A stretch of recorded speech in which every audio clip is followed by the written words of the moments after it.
দর্শক স্বাগত জানাচ্ছি আমাদের নিয়মিত আয়োজন আনোয়ার ইস্পাত এই সময়। আমরা এই অনুষ্ঠানে দিনের উল্লেখযোগ্য ঘটনা নিয়ে আলোচনা করি। আজ আলোচনা করব ইভিএমে ভোট চায় আওয়ামী লীগ সহ অন্য 4 দল। বাকি দলগুলো এখন পর্যন্ত ইভিএমে সম্মতি দেয়নি। এ বিষয়ে আলোচনার জন্য আজ আমরা 3 জন অতিথিকে আমন্ত্রণ জানিয়েছি। আমাদের সঙ্গে আলোচনা করতে স্টুডিওতে উপস্থিত আছেন বাংলাদেশ আওয়ামী লীগের সাংগঠনিক সম্পাদক জনাব আহমদ হোসেন, আছেন বিএনপির বিশেষ সম্পাদক জনাব আসাদুজ্জামান রিপন, এছাড়াও আরও উপস্থিত আছেন প্রথম আলোর যুগ্ম সম্পাদক জনাব সোহরাব হাসান। স্বাগত জানাচ্ছি আমাদের 3 জনকেই। আমি জনাব আহমদ হোসেন, আপনাকে দিয়ে শুরু করি। আপনি জানেন যে নির্বাচন কমিশন তাদের ধারাবাহিক সংলাপের শেষ বলবো না, এক ধরনের বিরতি দিয়েছে গতকাল পর্যন্ত সংলাপটি। আবার আগস্টে তারা আরেক দফা সংলাপ তারা করবে। গতকাল পর্যন্ত 26টি দলের সাথে সংলাপ করেছে, সে সাথে আওয়ামী লীগ সহ 3টি, অর্থাৎ 29টি দলের সাথে সংলাপ হয়েছে। এই 29টি দলের মধ্যে উল্লেখযোগ্য দলের মধ্যে আওয়ামী লীগ সহ 4টি দল ইভিএমের পক্ষে মত দিয়েছেন। বাকি দলগুলো জাপা সহ অন্যান্য দলগুলো যারা সংলাপ করেছে তারা কেউ ইভিএমের পক্ষে দেয়নি। এরকম একটি চাওয়া না চাওয়া সামনে রেখে কি হতে যাচ্ছে আগামীতে শুনতে চাই। আহমদ হোসেন, আপনার। জি, আপনাকে ধন্যবাদ। আপনার এই তথ্যটা পেয়েছেন আপনি তো সাথে আমিও ছিলাম না, আপনিও ছিলেন না। সম্মতি কজন দিয়েছে এই সংখ্যাটা নিয়ে কিন্তু বিভ্রান্তি আছে।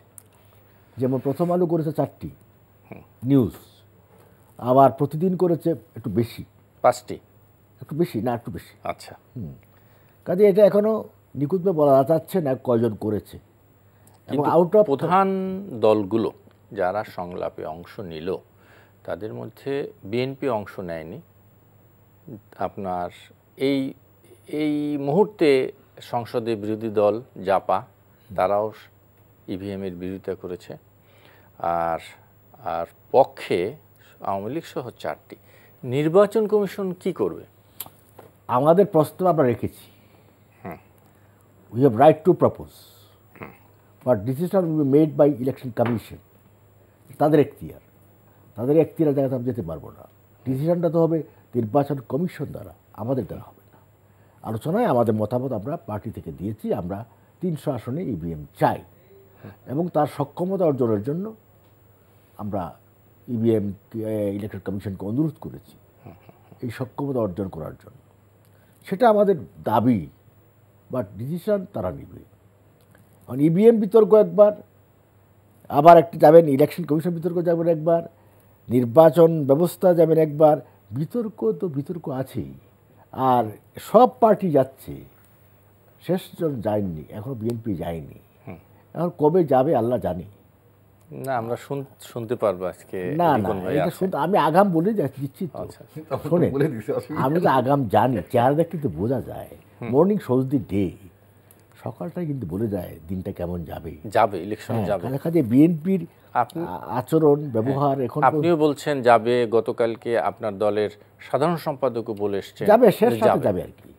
শেষ রাতে যাবে, শেষ রাতে দিন জ্বর গুলিয়ে টুলিয়ে যখন টায়ার্ড হয়ে গেছি আর পারছি না, তখন যাবে।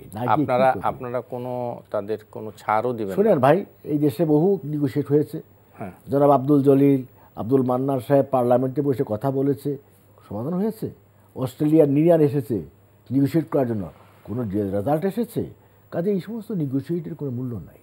আপনাকে আপনার বুথ থেকে আসতে হবে। প্রথমত কথা হলো, আপনি সংবিধান সম্মতভাবে নির্বাচনে আসবেন কিনা, আপনি সংবিধানকে ফলো করে নির্বাচনে আসতে চান কিনা, আপনি নির্বাচনে বিশ্বাস করেন কিনা, নির্বাচনে অংশগ্রহণ করে পিপলের জনমত আপনার পক্ষে আনবেন কিনা, জাজমেন্ট করার জায়গাটা কি ইলেকশন। এখন সিস্টেমেটিক প্রশ্ন হচ্ছে, এখন নির্বাচন কমিশন আপনার হলোগা অ্যাবসলিউট পাওয়ার। নির্বাচন কমিশন অথরিটি আছে, তার টোটাল আইনেই ক্ষমতা দেওয়া আছে। তারা ইলেকশন যে কোনো নির্বাচন বাতিলও করতে পারে। এবং এবার দেখা গেছে আমাদের কুমিল্লা তো আমরা দেখলাম নির্বাচন কমিশনের নির্দেশ অমান্য এটা করলেন এটা একটা ভিন্ন আপনার সংসদ এটা একটা ভিন্ন পয়েন্ট সদস্য। যাই। আমার হাইকোর্টে গিয়েছিল, হ্যাঁ, আমাদের ভাষা হাইকোর্টে গিয়ে কিন্তু হাইকোর্ট থেকে স্পেস পেয়েছে। না স্পেস পাইনি, হাইকোর্ট থেকে কোনো নিষ্পত্তি হয়নি, ওইটা আছে এখনো। এখনো আছে। না, তাহলে আমাকে একটু বলতে দিন। এখানে কথা হলো যে বাদশা নির্বাচন আচরণবিধি লঙ্ঘন করেছে এমন কোনো দৃশ্যমান কিছু প্রমাণ নাই আমার জানা মতে। আমার এলাকার এক এমপি, সে যখন আচরণবিধি লঙ্ঘন করেছিল তার বিরুদ্ধে উপজেলায় নিজের থানায় এমপির বিরুদ্ধে মামলা হয়েছে। তাকে তো উল্টো করেছেই, তার বিরুদ্ধে মামলাও হয়েছে। সেটা বাহাসের কোনো ঘটনা, সে বক্তৃতা করেছে বা আচরণবিধি লঙ্ঘন করেছে, ক্যাম্পেইনে গিয়েছে, এরকম কোনো ছবিও নাই, কোনো পিকচারও নাই, ডকুমেন্টও নাই। সেই ক্ষেত্রে একজন এমপি, তার বাড়ি এখানে, ফ্যামিলি থাকে সেখানে, তার বাসায় বাড়িতে থাকতে পারবে না কি? আমার কি সেই মৌলিক অধিকার নেই আমার বাড়ি থাকার? ঘুমানোর? আমার ফ্যামিলিতে সেখানে। এবং ঢাকা শহরে যখন নির্বাচন হয়, প্রাইম মিনিস্টার তো ঢাকায় থাকেন, তিনি কি যে ভোট দিতে যান না? তিনি কি যাবেন না? সুতরাং এইগুলো হচ্ছে, আমি আমার বাড়িতে ঘুমাবো থাকবো, এটা আমার মনে হয় ঘুমানে থাকলে কোনো সমস্যা নাই, কিন্তু যদি প্রভাব খাটায় নির্বাচনে, তাই নিয়ে সমস্যা আছে। আমি একটু শুনে আসি তো আসাদুজ্জামান রিপনের কাছ থেকে একটু। জনাব আসাদুজ্জামান রিপন, যেটি আহমেদ হোসেন ভাই বলেছিলেন যে নির্বাচনেও আপনারা যাবেন, এটা এবং শেষ রাতে যাবেন, শেষ দিকে আর কি, শেষ রাতে তো আর নির্বাচনে যাওয়া যাবে না, শেষ সময় যাবেন আর কি। এটা তো আমরা অতীতে কিন্তু এরকম কয়েকটা নজির দেখেছি। যাই হোক, শুনবো আপনার কাছ থেকে। ধন্যবাদ আপনাকে। উনি তো ভাবতেই পারেন যে বিএনপি নির্বাচনে যাবে। ওনার জায়গায় যদি আজকে সরকারি দল হিসেবে যদি আমিও থাকতাম এবং সরকারি দলকে রিপ্রেজেন্ট করে যদি এখানে কথা বলতাম, তাহলে আমার আশাবাদের জায়গাটা ওরকমই থাকতো, এরকমই থাকার কথা।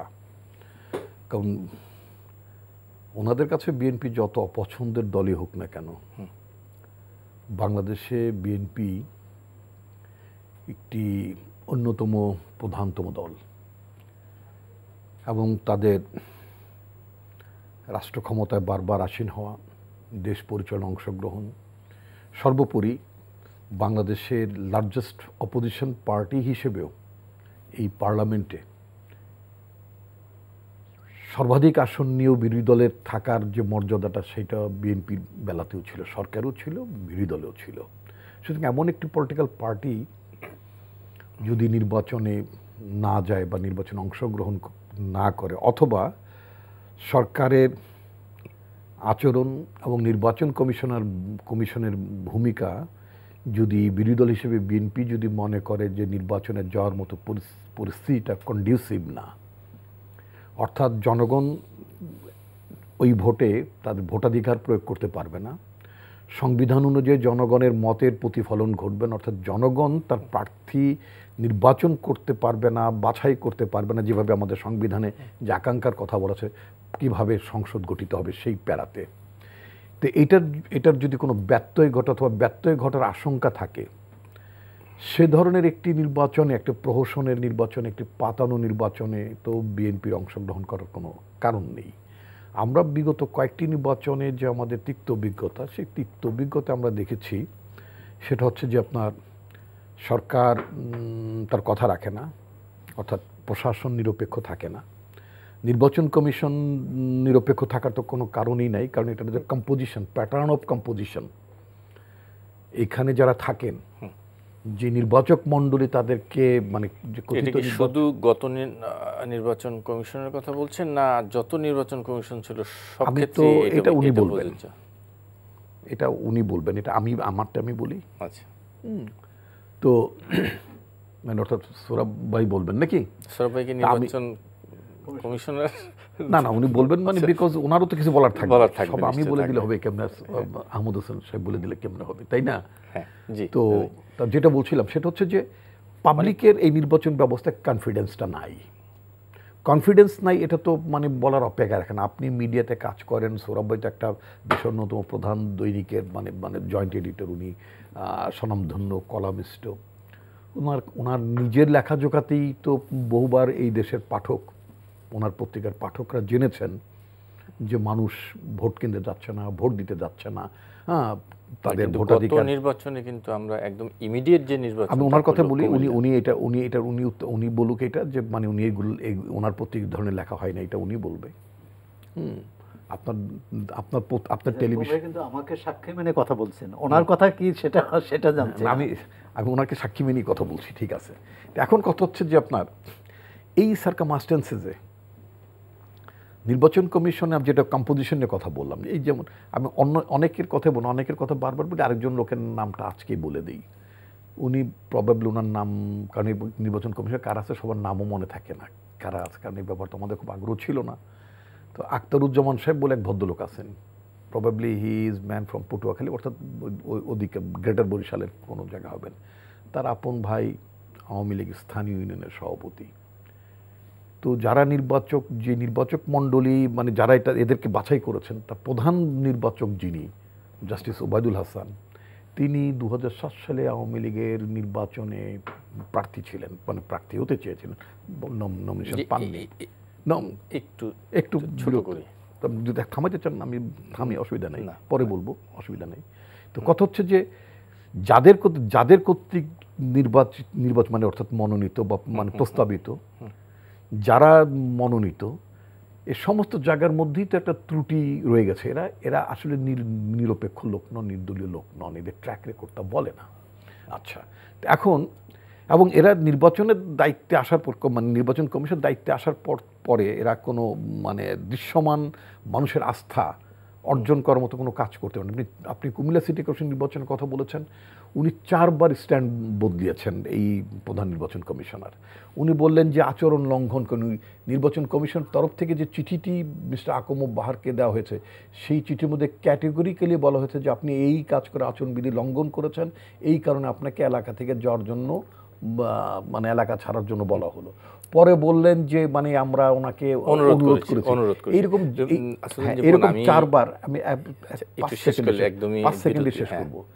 যিনি 4 বার স্ট্যান্ড চেঞ্জ করেন, ফ্লেক্সিবল হয়ে যান, স্ট্যান্ড নিতে পারেন না, থাকতে পারেন না, এবং পরবর্তীতে আরও বিনীতভাবে বললেন যে মাননীয় এমপিকে তোমরা এটা বলতে পারি না, বলা ঠিক হয় না, ইত্যাদি ইত্যাদি, বিগলিত হয়ে গেলেন। তো এখন কথা হচ্ছে যে এমন ধরনের একজন রিজু ব্যক্তিত্ব, এরকম একজন মানুষের পক্ষে আগামী জাতীয় নির্বাচনে যখন বর্তমান সংবিধান অনুযায়ী যখন 300 সিটসেই কনস্টিটিউন্সিতেই যখন আকম বাহাররা থাকবেন, এক আকম বাহারে সামাল দিতে পারেন না, 300 আসনের আকম বাহার সামলানো ওনার পক্ষে তো ভেরি ডিফিকাল্ট হয়ে যাবে। সেই জন্য আমরা এই বিধি ব্যবস্থাটার পরিবর্তন চাই, আইনেরও পরিবর্তন চাই। জনাব সোহরাব হাসান শুনতে চাই, আমি আর কিছু না বলি। আমাদের ভাই এবং রিপন ভাইয়ের কথায় মনে হলো যে নির্বাচনে একটা সংকট আছে, আস্থার সংকট। এখন আমরা আস্থার সংকট নিয়ে থাকতে পারি যে সংকট, কিন্তু সংকটটা আমরা কাটানো প্রয়োজন। এই তাগিদও কিন্তু দুই দলের দুই নেতা বা আমি মনে করি যে সবাই চান যে আস্থার সংকটটা কাটুক। কিভাবে কাটবে?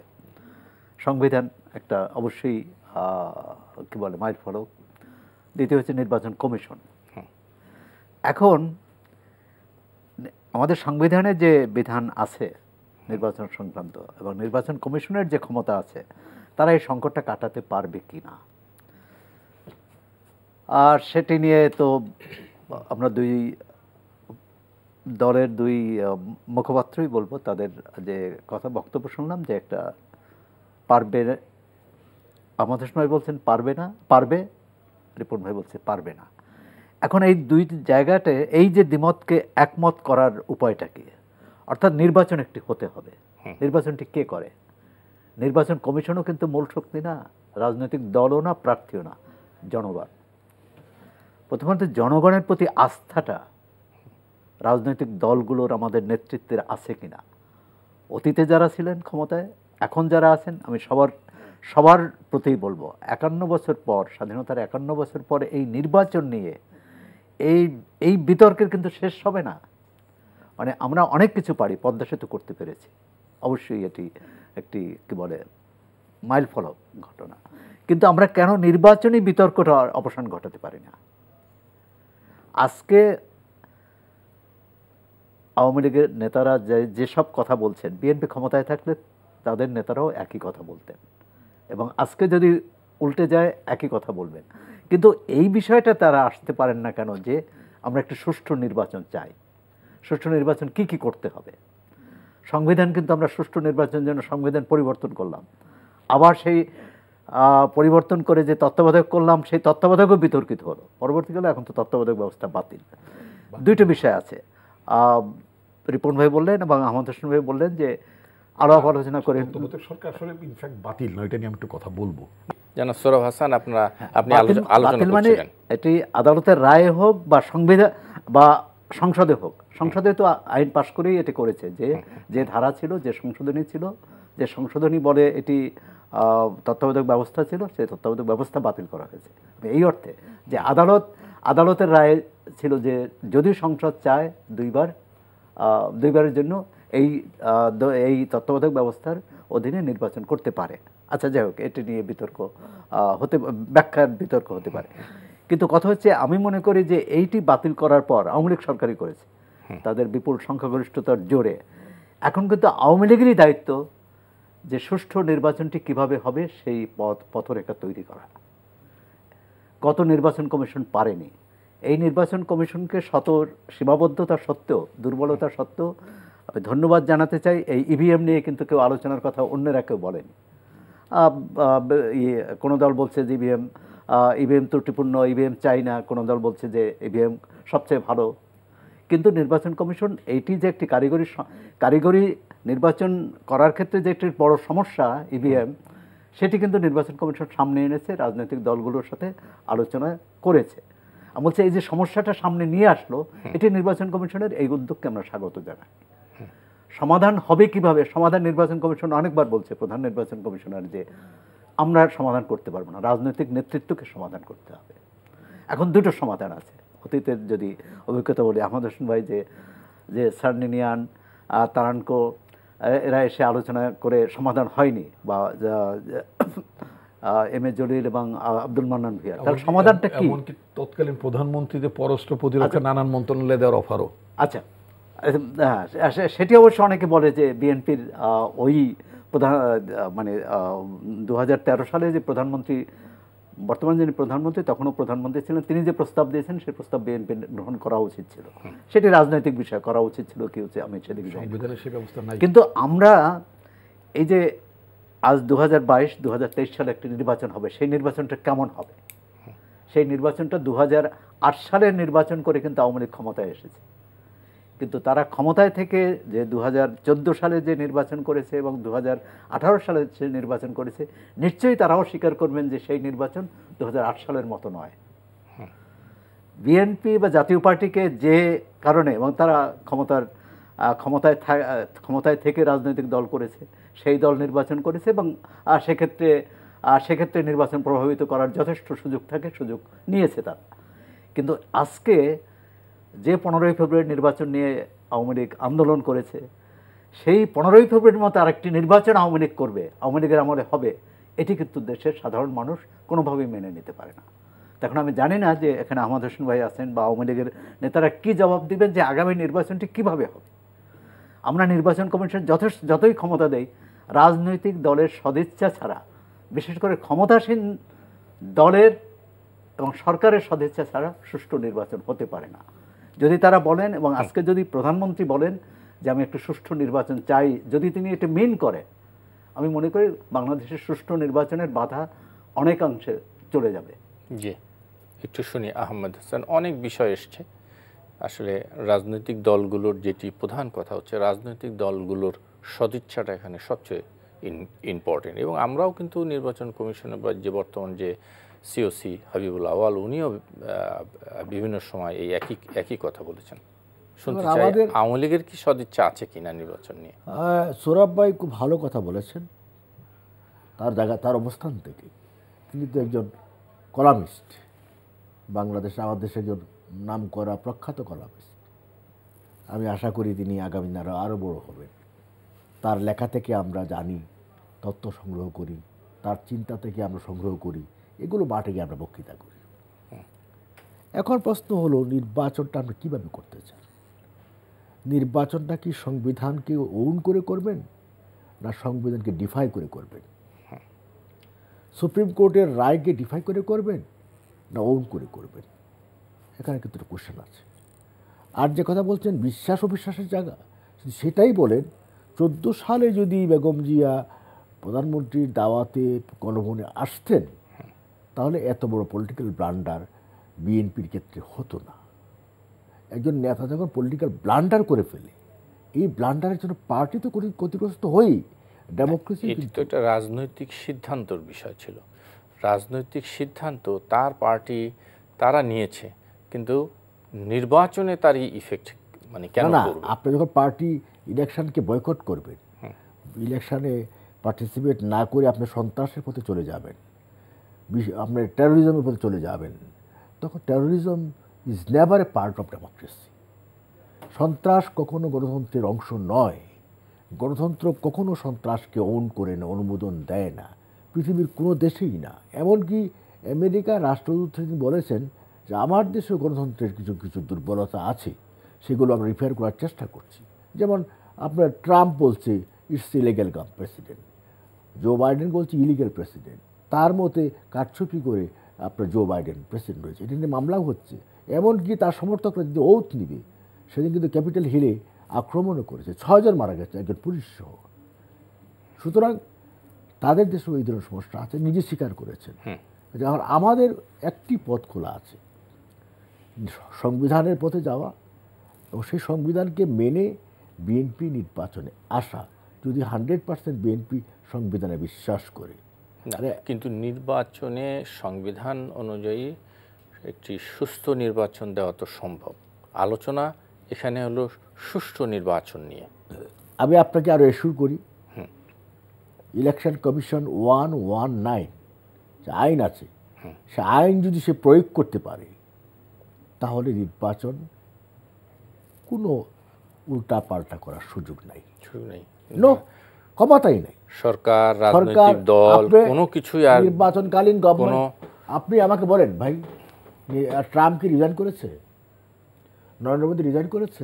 আপনি যদি আমাদের প্রেক্ষাপটে ট্রাম্প বা নরেন্দ্র মোদীর উদাহরণ নিয়ে আসেন, তাহলে কি সেটা যথার্থ হবে? আমাদের প্রেক্ষাপটে তো 15 আগস্ট ওই দেশে নাই, 21শে আগস্ট তো ওই দেশে নাই। এই বিষয়গুলো মাথায় রাখতে হবে। 15 আগস্টের মতো জাতির জনক বঙ্গবন্ধুকে সপরিবার হত্যাকাণ্ড, এই ছবিটা আমাদের সামনে আছে। 21শে আগস্টে আজকের প্রধানমন্ত্রী শেখ হাসিনাকে হত্যার উদ্দেশ্যে যে অ্যাটেম্প নেওয়া হয়েছিল, লাকিলি সেফ হয়েছেন। মঞ্চের যে গ্রেনেডটা বিস্ফোরিত হতো তো উনি বেঁচে থাকতেন না। এই বিষয়গুলো কিন্তু আমাদের সামনে আছে, উগ্রবাদের ছবিগুলো আমাদের সামনে আছে। আপনি এই ছবিগুলো সামনে রাখবেন না, কাজে এই ছবিগুলো সামনে যদি না রাখি, আমার চলার পথ কিন্তু আবার ভুল হতে পারে।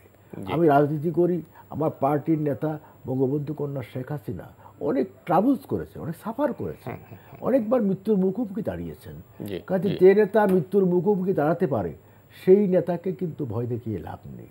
1, 2 হচ্ছে সেই নেতা ডেমোক্রেসিতে বিশ্বাস করেন, সেই নেতা সংবিধানে বিশ্বাস করেন, সেই নেতা মুক্তিযুদ্ধের চেতনায় বিশ্বাস করেন। সেই জন্যই কিন্তু মানে সোহরাব হাসান এই কথাটি বলেছেন যে যদি মানে প্রধানমন্ত্রীর এরকম একটি ঘোষণা আসে তাহলে কিন্তু অনেকাংশে অনিশ্চয়তা কেটে যাবে। আমি আসবো আপনার কাছে, আমি একটু আসাদুজ্জামান রিপনের কাছ থেকে একটু শুনে আসি। জনাব আসাদুজ্জামান রিপন, আসলে বর্তমান যে সংকটটি চলছে, মানে আস্থা অনাস্থা নির্বাচন ব্যবস্থা নিয়ে যে সংকটটা চলছে, এটা মূলত নির্বাচন ব্যবস্থায় যে আমাদের দেশে একটা তত্ত্বাবধায়ক ব্যবস্থা ছিল, এটা বাতিল হয়ে যাওয়ার পরে থেকেই আস্থা অনাস্থার বিষয়টা আসছে। এখন কথা হচ্ছে যে তত্ত্বাবধায়ক ব্যবস্থাটাকে লফুলি বাতিল হয়েছে অথবা ইলিগেলি বাতিল হয়েছে, বা এটাকে সরকার ব্যবহার করছে কিনা।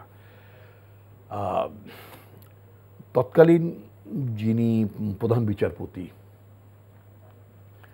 যার ফুল কোর্টে এই মামলাটি চলছিল, ওই আলোচনা গেলে একটু লম্বা হয়ে যাবে, আলোচনাটা তো যেতেই হবে। তিনি ইলিগেলি, সম্পূর্ণ বেআইনিভাবে, এখতিয়ার বহির্ভূতভাবে তিনি 1.5 বছর পরে, 18 মাস পরে তিনি বাড়িতে বসে ঘুমিয়ে তারপর একটা জাজমেন্ট উনি পাঠাই দিলেন কোর্টে, এটা পাঠ করে দাও, হাউজায় যুক্ত হয়ে যাবে। বিষয়টা এরকম, ইটস নট দ্যাট।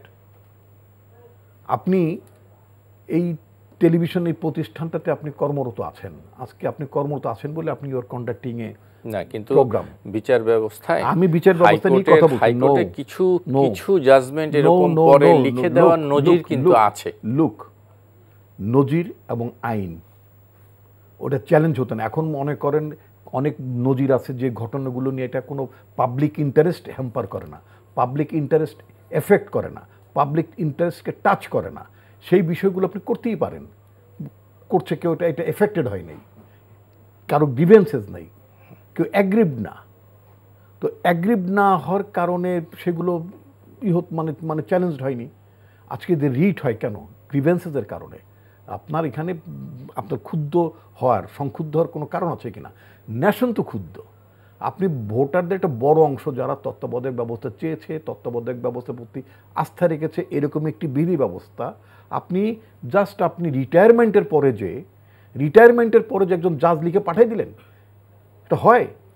একজন রিটায়ারমেন্টে যাওয়ার পরে একজন জাজ সাহেব উনি 16 অ্যামেন্ডমেন্ট নিয়ে রায় হয়েছে, তিনি রিটায়ারমেন্টের পরে লিখে দিলে হবে? এটা হওয়া উচিত না। এটা নিয়ে তো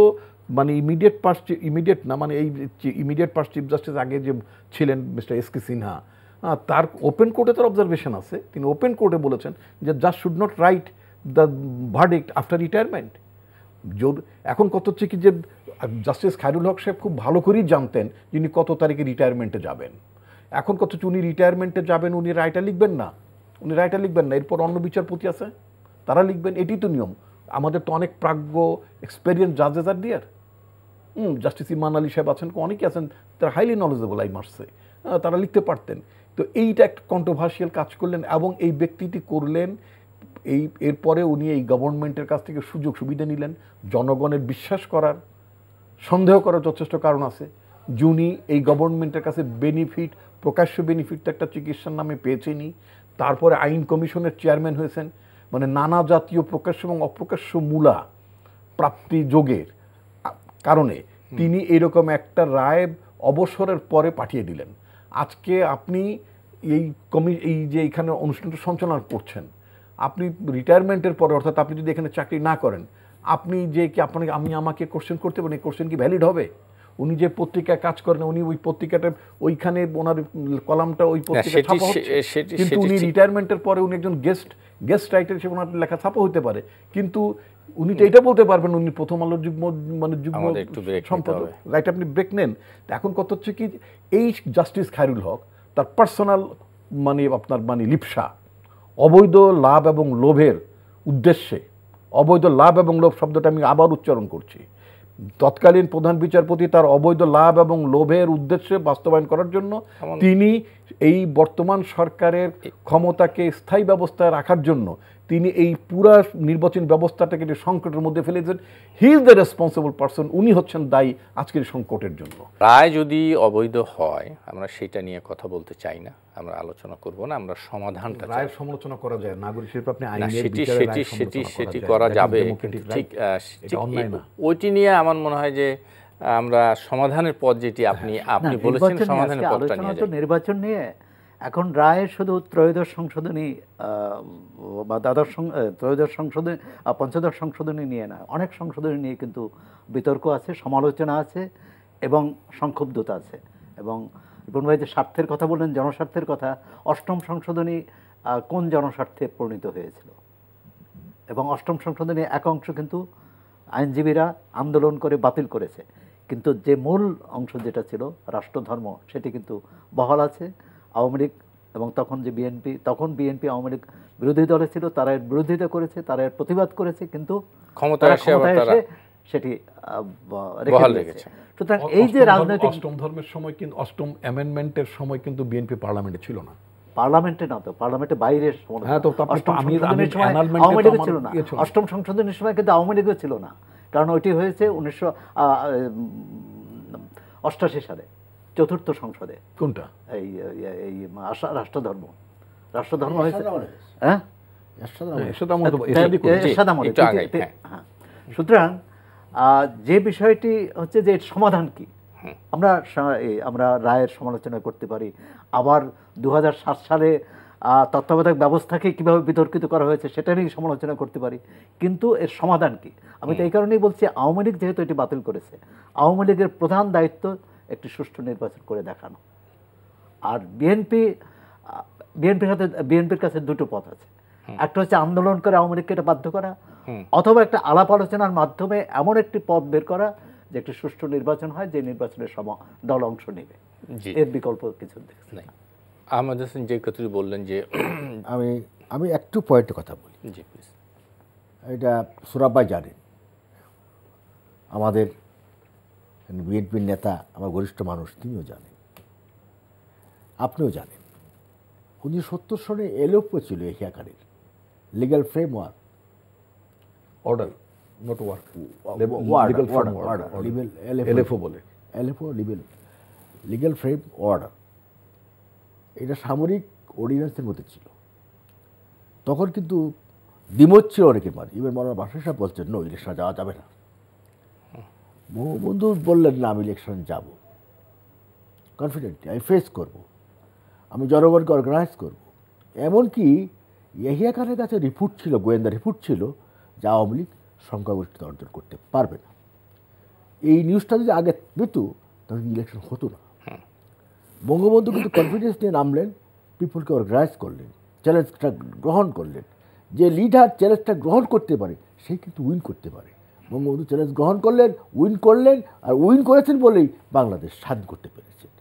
বিএনপিকেও চ্যালেঞ্জটা গ্রহণ করতে হবে, পিপুলকে যেতে হবে, পিপুলকে অর্গানাইজ করার মতো সক্ষমতা থাকতে হবে। সেই পার্টির সাংগঠনিক সক্ষমতা, নেতৃত্বের সক্ষমতা সেটা কি আছে? নেই। কিন্তু ক্ষমতায় থাকা এত বড় একটি দল, সে বঙ্গবন্ধুর দলের কি কোনো দায়িত্ব নাই একটি সুষ্ঠু নির্বাচনের আয়োজনের, সুষ্ঠু অবাধ এবং ক্রেডিবল নির্বাচন করার জন্য আওয়ামী লীগের সভাপতি, মাননীয় প্রধানমন্ত্রী, বঙ্গবন্ধু কন্যা শেখ হাসিনা অঙ্গীকারবদ্ধ, পরিষ্কার। সেই ক্ষেত্রে কোনো ইন্টারফারেন্স নেই। ইলেকশন কমিশন স্বাধীনভাবে ইলেকশন হ্যান্ডেল করবে, free and fair and credible নির্বাচন হবে। এটা তিনি স্পষ্ট করে বলে দিয়েছেন, পরিষ্কার বলে দিয়েছেন। কিন্তু অবিশ্বাস তো আমি কোনোভাবে রিমুভ করতে পারবো না। অবিশ্বাস রিমুভ করার কোনো আইন আছে? যদি আপনি বলেন কিন্তু অতীতে যে কয়টি ঠিক ইমিডিয়েট পাস্ট যে নির্বাচন, ইমিডিয়েট পাস্ট আপনি বলেন 14 সালে যখন নির্বাচন তারা বয়কট করেছে, আমাদেরকে সংবিধানকে ফলো করা ছাড়া আর কি পথ ছিল? তারপরে 18 সালে নির্বাচন ইনক্লুসিভ হয়েছে, সেই নির্বাচনে যে সমস্ত কমিটমেন্টগুলো ছিল সেগুলো কি আমরা গণভবনে গেলেন দেখেছি? পরে 18 সালে গণভবনে গেলেন এবং তারা ঐক্যফ্রন্ট করলেন ডক্টর কামালের নেতৃত্বে। আজকে ঐক্যফ্রন্টের অবস্থান নাই, ঐক্যফ্রন্ট ছিন্ন ভিন্ন হয়ে গেছে। আবার নতুন করে জাতীয় ঐক্য করছেন, কার সাথে করছেন? বক্তব্যের শেষ নাই এবং স্থিরতা নাই। বিএনপি রেস্টলেস পার্টিকে দিয়ে কোনো সঠিক সিদ্ধান্ত নেওয়া যায় না। রেস্টলেস পার্টি অলওয়েজ তাকে আকাশের দিকে, ওহি কি আসবে? ওহির দিকে যে তাকিয়ে থাকে সেই পার্টি জনগণকে সংগঠিত করতে পারে না, জনগণের উপর তার কনফিডেন্স থাকে না। জি, আসাদুজ্জামান রিপন, শেষ আমি প্রথমে ওনাকে, এটা আমার দায়িত্বের অংশ ওনাকে বলা। আমরা অনেকে বুঝে না বুঝে, পার্টিকুলার আমার ধারণা না বুঝে, আমরা একটি শব্দ উচ্চারণ করি ওহি। এটা অত্যন্ত, এই শব্দটা উচ্চারণ বার্তা আর কি নয়। ওহি শুধুমাত্র আল্লাহর তরফ থেকে, প্লিজ লেট মি ফিনিশ, পরম করুণাময় আল্লাহ মহান স্রষ্টা, তার তরফ থেকে একমাত্র তার প্রেরিত রসুলদের প্রতি, আরে ভাই আমার কথা বলে, প্রেরিত রসুলদের প্রতি ওহি নাজিল হয়। আর বান্দা গুনাহগার বান্দাদের জন্য, আমরা যারা আমরা গুনাহগার, আমাদের জন্য অবশ্যই, আমি মুসলমান না, আপনার কোন মানুষের, ঠিক আছে, মানুষ, আমি এটা আমার দায়িত্বের অংশ হিসেবে আমরা আপনাকে বললাম না, এইগুলো, এইটা ওহি শব্দটা উচ্চারণ আপনি অন্য যে কোনো শব্দ ব্যবহার করেন, দ্যাট ইজ অ্যাপ্রোপ্রিয়েট। এটা হলো আমার বক্তব্য, আমরা এটা পরিহার করি। আর সেটা হচ্ছে যে মানে কোন আরেক জায়গায় নিয়ে গেলেন তো, ওনাদের নিয়োজিত আরেকজন ফর্মার ইলেকশন কমিশনার রকিব সাহেব নাকি, না রকিবউদ্দিন নাকি, রকিবুল হুদা, কি জানো,